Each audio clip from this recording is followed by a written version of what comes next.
Good morning students, मैं इस्माइल से प्रभा आज आपके साथ एक बार फिर से उपस्थित हूँ। बच्चों, लास्ट वीडियो में हमने भारतीय मानसून तथा उसके तथ्यों के बारे में अध्ययन किया था। आज के वीडियो में हम भारत में मानसून का आगमन एवं वापसी के बारे में जानेंगे। बच्चों, मानसूनी पवनें नियमित नहीं होती, ये स्पंदमान प्रकृति की होती हैं। स्पंदमान का मतलब कभी ये ज़्यादा होती हैं, कभी कम होती हैं, मतलब इनमें उतार चढ़ाव चलता रहता है। जब ये उष्णकटिबंधीय समुद्रों के ऊपर से निकलती हैं तो वहाँ की विभिन्न वायुमंडलीय अवस्थाओं से प्रभावित होती हैं।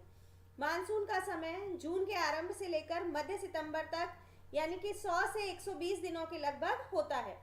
इसके आगमन के समय सामान्य वर्षा में अचानक से वृद्धि हो जाती है, यानी कि जो बरसात पहले हो रही होती है वो एकदम से बढ़ जाती है या उसमें अचानक से वृद्धि हो जाती है, जो कि कई दिनों तक लगातार जारी रहती है। इसे ही मानसून का प्रस्फोट या मानसून का फटना कहते हैं तथा बौछारों से पृथक किया जा सकता है।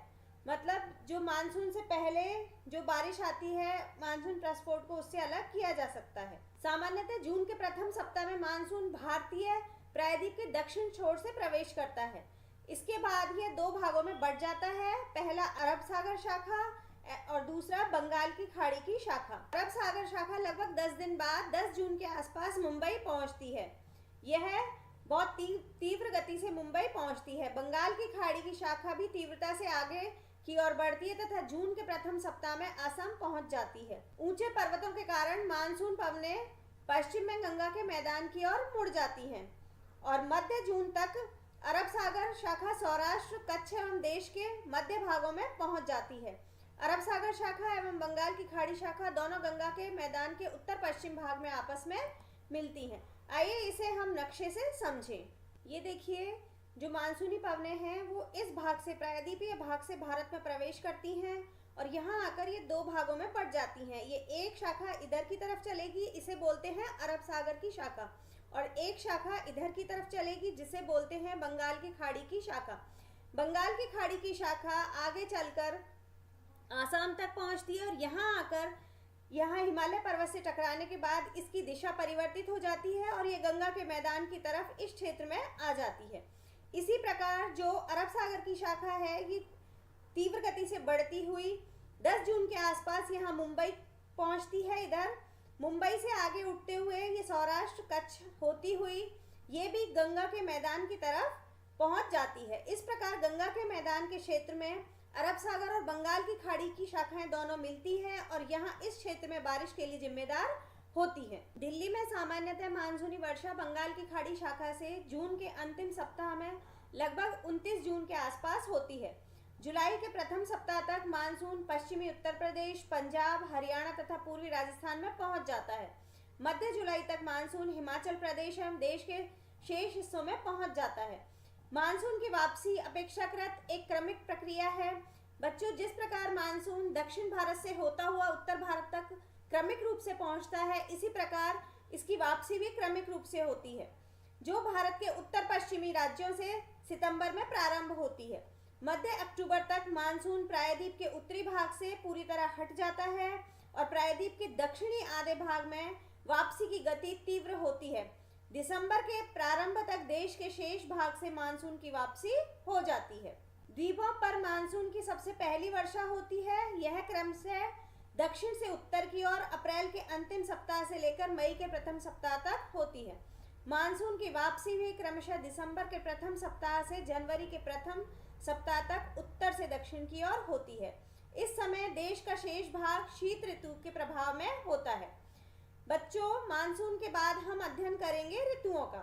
मानसूनी जलवायु की विशेषता एक विशिष्ट मौसमी प्रतिरूप होता है, यानी कि जो मानसूनी जलवायु होती है उसके अंतर्गत अलग अलग मौसम आते हैं और ये एक ऋतु से दूसरे ऋतु में मौसम की अवस्थाओं में बहुत अधिक परिवर्तन कहलाता है या बहुत अधिक परिवर्तन होता है। विशेषकर देश के आंतरिक भागों में ये परिवर्तन अधिक मात्रा में दिखाई देते हैं। तटीय क्षेत्रों के तापमान में बहुत अधिक भिन्नता नहीं होती, यद्यपि यहाँ वर्षा के प्रारूपों में भिन्नताएं होती हैं। भारत में मुख्यतः 4 ऋतुओं को जाना जाता है। ये है शीत ऋतु, ग्रीष्म ऋतु और कुछ क्षेत्रीय विविधताओं के साथ मानसून के आगमन तथा वापसी का काल। तो सबसे पहले आइए हम शीत ऋतु का अध्ययन करें। उत्तरी भारत में शीत ऋतु मध्य नवंबर से आरंभ होकर फरवरी तक रहती है। भारत के उत्तरी भाग में दिसंबर एवं जनवरी सबसे ठंडे महीने होते हैं। तापमान दक्षिण से उत्तर की ओर बढ़ने पर घटता है, यानी कि दक्षिण भारत में कम ठंड होती है या तापमान लगभग समान सा रहता है, जबकि उत्तर भारत की ओर तापमान में बहुत कमी होती है, जिससे उत्तर भारत में बहुत अच्छी ठंड पड़ती है। पूर्वी तट पर चेन्नई का औसत तापमान 24 डिग्री सेल्सियस से 25 डिग्री सेल्सियस के बीच होता है, जबकि उत्तरी मैदान में यह 10 डिग्री सेल्सियस से 15 डिग्री सेल्सियस के बीच होता है, यानी कि उत्तरी मैदान में बहुत अधिक सर्दी होती है। दिन गर्म तथा रातें ठंडी होती हैं। उत्तर में तुषारपात सामान्य है तथा हिमालय के ऊपरी ढालों पर हिमपात होता है, यानी कि जो उत्तर भारत में हिमालय पर्वत है उसमें बर्फ गिरती है। इस ऋतु में देश में उत्तर पूर्वी व्यापारिक पवनें प्रवाहित होती हैं। ये स्थल से समुद्र की ओर बहती हैं तथा इसलिए देश के अधिकतर भाग में शुष्क मौसम होता है। इन पवनों के कारण कुछ मात्रा में वर्षा तमिलनाडु के तट पर होती है, क्योंकि वहां ये पवनें समुद्र से स्थल की ओर बहती हैं। शीत ऋतु में उत्तरी मैदानों में पश्चिम एवं उत्तर पश्चिम से चक्रवाती विक्षोभ का अंतर्वाह विशेष लक्षण है।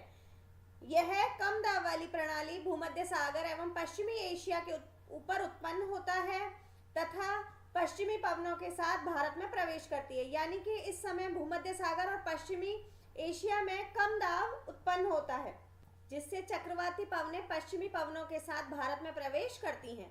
इसके कारण शीतकाल में मैदानों में वर्षा होती है तथा पर्वतों पर हिमपात, जिसकी उस समय बहुत अधिक आवश्यकता होती है, यानी कि जो सर्दी के समय में बारिश होती है वही चक्रवाती बारिश कहलाती है। यद्यपि शीतकाल में वर्षा, जिसे स्थानीय तौर पर महावट भी कहा जाता है, कि कुल मात्रा कम होती है, लेकिन ये रबी की फसलों के लिए बहुत ही महत्वपूर्ण होती है।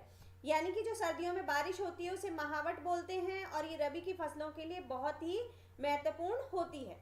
प्रायद्वीपीय भागों में शीत ऋतु स्पष्ट नहीं होती। समुद्री पवनों के प्रभाव के कारण शीत ऋतु में भी यहाँ तापमान में के प्रारूप में ना के बराबर परिवर्तन होता है, यानी कि जो प्रायद्वीपीय भारत है वहां पर तापमान में बहुत अधिक परिवर्तन नहीं होता और लगभग समान सा तापमान बना रहता है, इसलिए वहाँ सर्दी नहीं होती है, एक बीच का सा मौसम वहां पर बना रहता है। तो बच्चों, इस प्रकार आज के वीडियो में हमने भारत में मानसून के आगमन और वापसी के बारे में पढ़ा तथा शीत ऋतु के बारे में अध्ययन किया। आप इस वीडियो को देखें, समझें और अपने अनुभव मुझे बताएं। Thank you.